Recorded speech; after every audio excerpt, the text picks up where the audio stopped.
Welcome to the second part of Water Resources Management lecture, which is about simulation and modeling of water resources. My name is Leila Eamen, and I am a postdoctoral fellow at the University of Saskatchewan.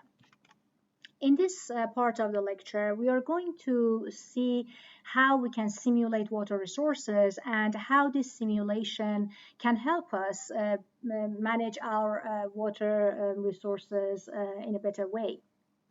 Recalling from the first part of this lecture, finding the most effective and efficient water management plan can be achieved through some considerations, and one of them was considering the potential consequences of alternative water management strategies and plans.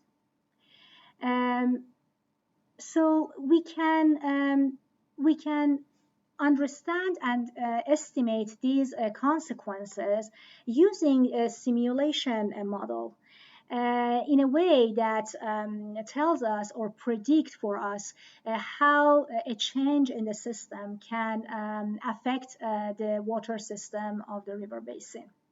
So to do this, we can define scenarios as water management strategies or other external drivers like climate change or socioeconomic developments that make a change to the water system, and then simulate the system to estimate or to evaluate the impacts of those changes on the water system.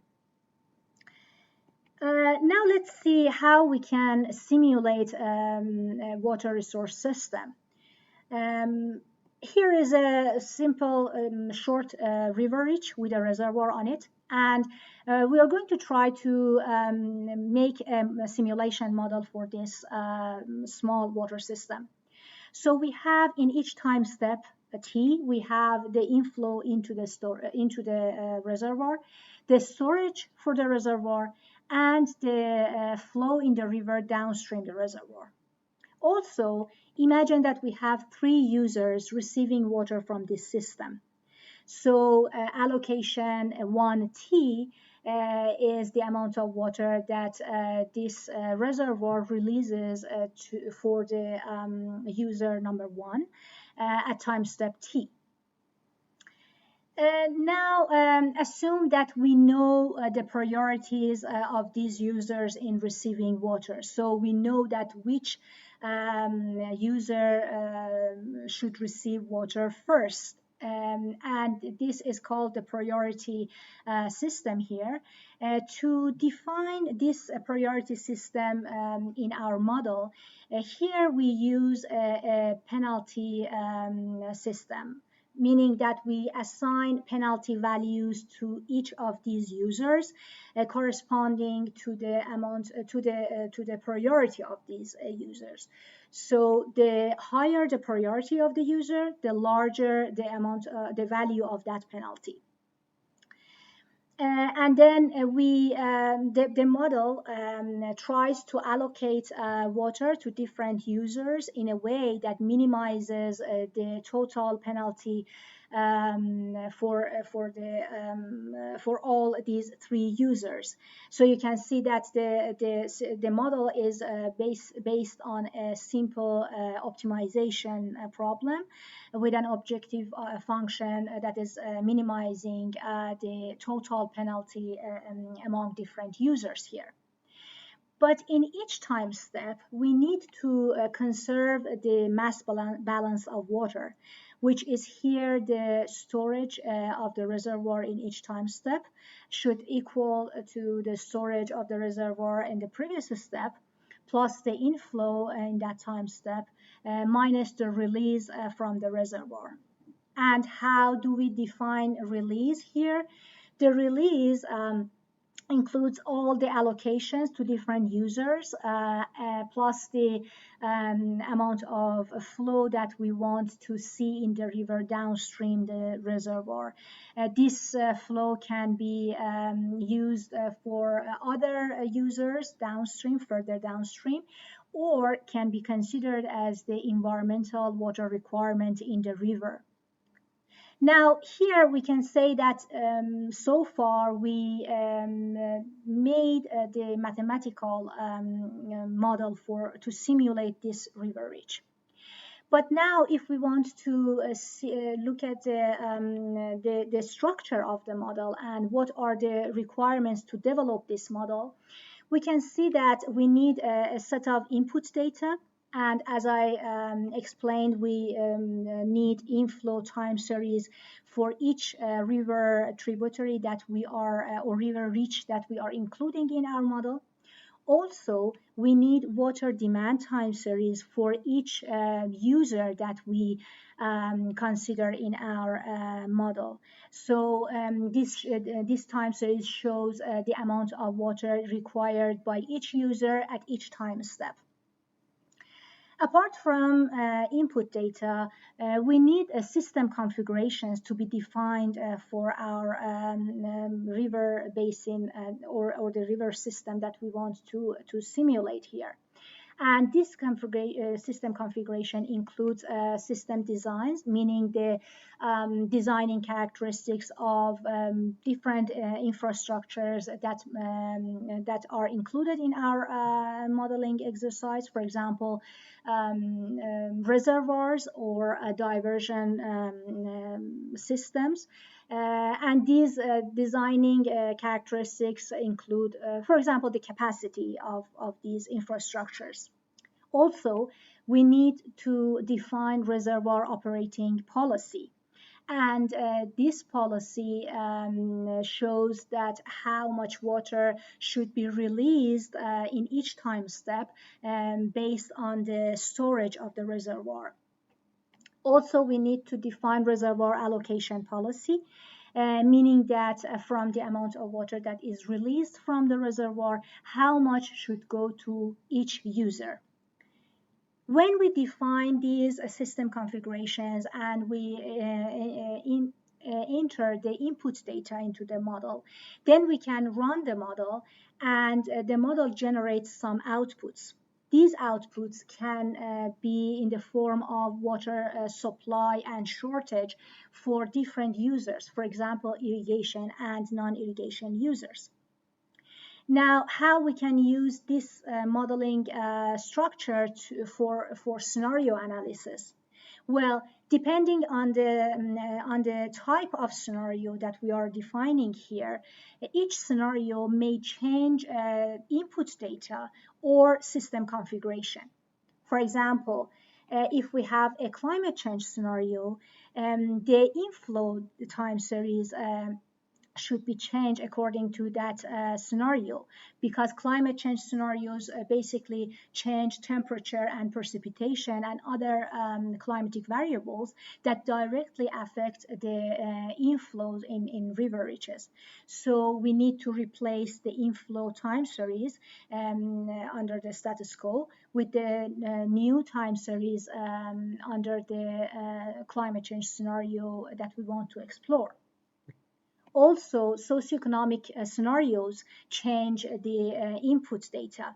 And that is because these scenarios change the demand for water. For example, consider a population growth scenario or an irrigation expansion scenario. These scenarios change the demand for water at municipal or agricultural sectors, respectively. Then we need to replace the demand time series in the model with the new demand time series under the socioeconomic scenario that we want to study. There are other scenarios that change and alter the system configurations. And these scenarios include infrastructure scenarios that change the system design. Imagine that we want to construct a new dam or a new reservoir, or we want to change the capacity of a diversion canal in the system. So we need to change the designing characteristics of the system according to the characteristics that we consider under that specific scenario. Also, other scenarios like policy scenarios change the system configurations. For example, a policy scenario may change a reservoir operating policy or a reservoir allocation policy. For example, if we want to reallocate water among different sectors in a region, we need to change the allocation policy that we already have in the water resource simulation model. And when we replace all these changes and when we update the model for the scenario analysis purpose, then we can run the model and then we can see the outputs of the model. And by comparing these outputs with the outputs under the status quo before the change, we can see how this change affects the system and the performance of the system. Now, to better understand how we can use these models, let's take a look at an application example. This example is a study conducted in the Saskatchewan River Basin in Canada. This river basin encompasses three Canadian prairie provinces and is a large river basin with facing a number of water quality and water quantity challenges. Just to give you an idea about the challenges, water management challenges that this river basin is facing, I can mention water over-allocating challenges in upstream regions that prevents water authorities from issuing new licenses for new usages in those areas. Also, in downstream regions, people and mostly indigenous communities have been facing several water quality and water quantity issues. And still, there is need for more development in some other parts of this river basin. For example, the need for irrigation expansion in the province of Saskatchewan.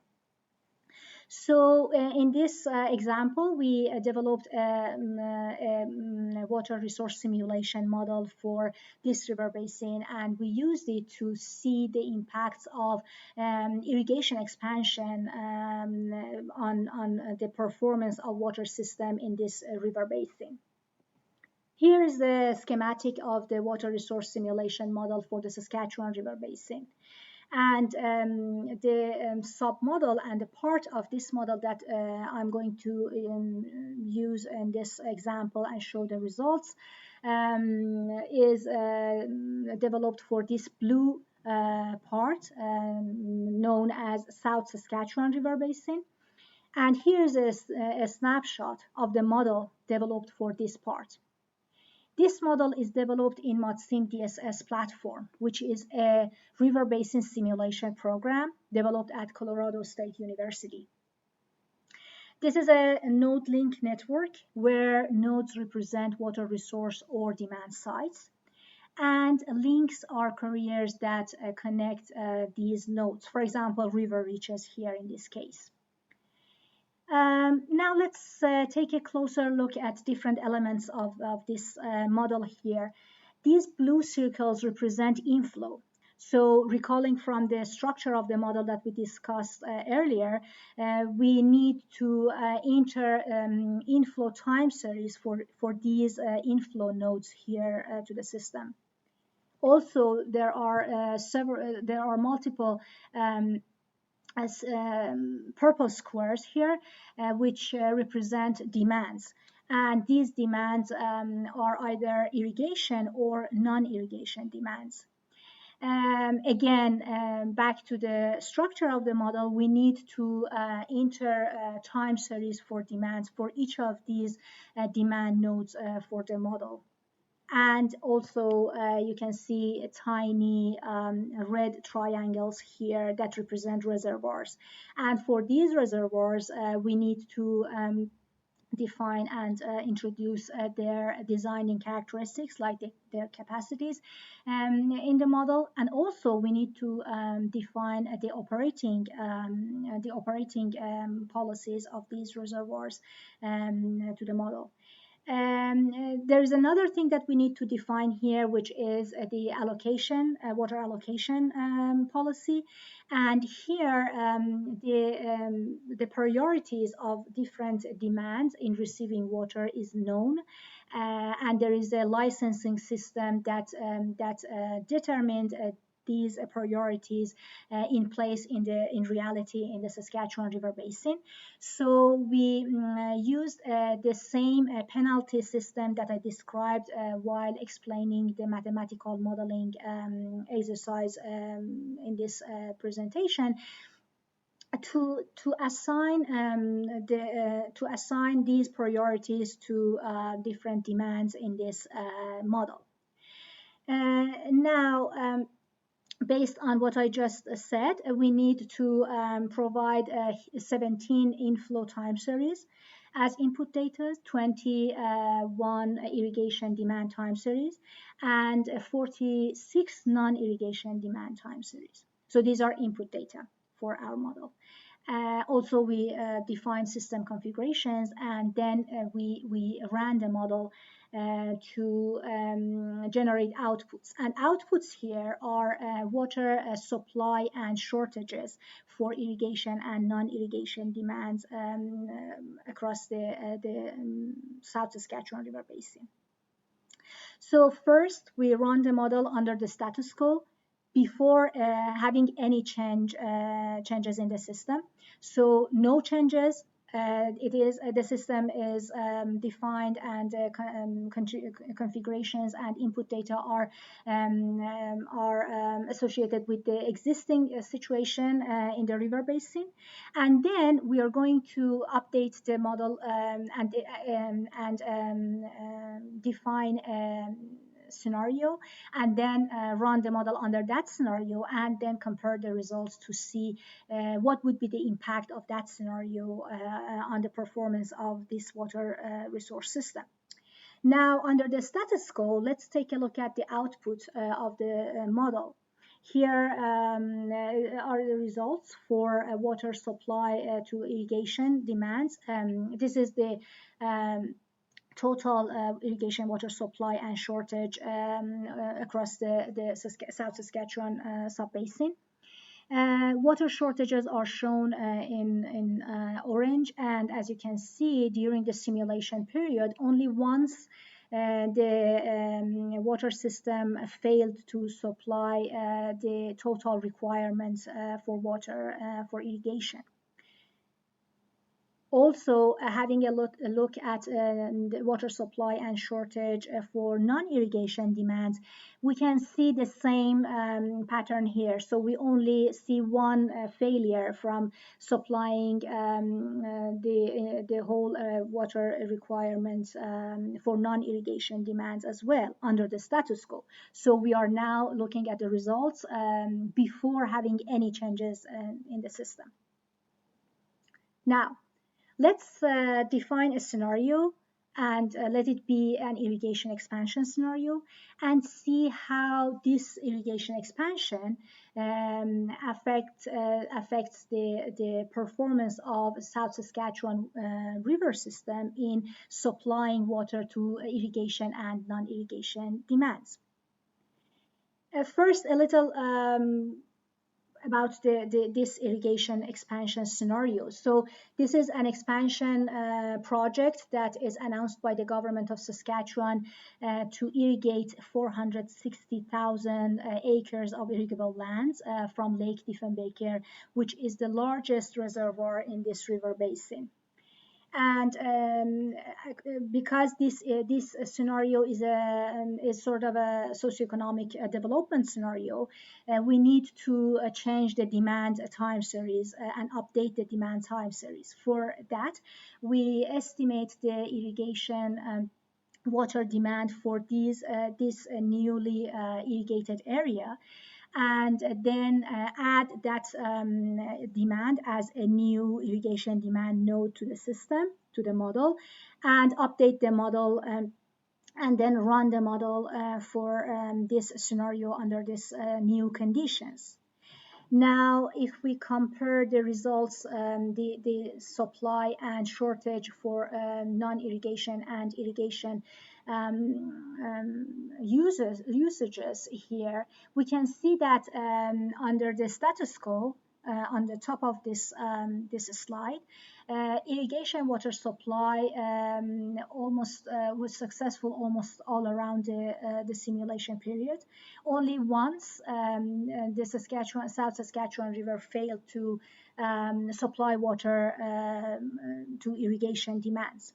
Whereas under the irrigation expansion scenario shown at the bottom of the slide, several occasions of shortage can be seen. So you can see that 4 times here irrigation water supply is less than water demand. So we have shortage, those orange columns. Almost the same pattern can be seen when we look at the results for non-irrigation water supply and shortages. So here again, under the status quo, without any expansion in irrigation, we only had one small shortage in 1 year during the simulation period. But as can be seen at the bottom of the slide, under the irrigation expansion scenario, 4 times the South Saskatchewan river system fails to supply and to fulfill the entire water requirement for non-irrigation demands in this river basin. So here we showed that how we can use these water system simulation models to compare the performance of the water system under some certain scenarios with the status quo, which shows the situations without any changes in the system.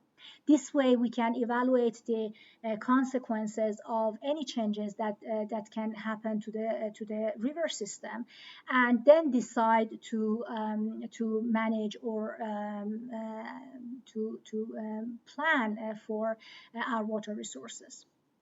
With this, I would like to wrap up this lecture. So we need to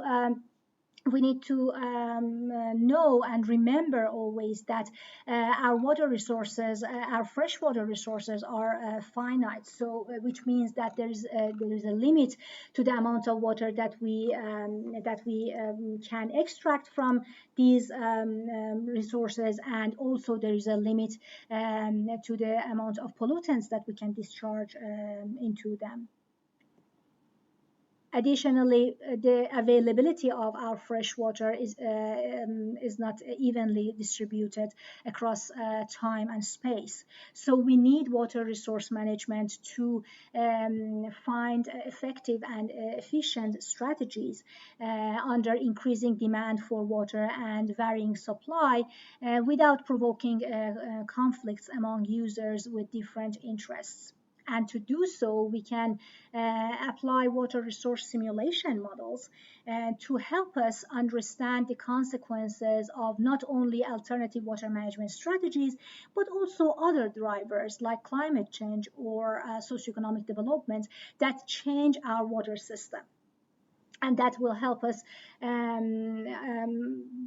decide more carefully about the future plans and management strategies for our water resources. Finally, here are some references that were used in my presentation and lecture today. With this, I would like to thank you all for your attention, and I'm happy to take questions.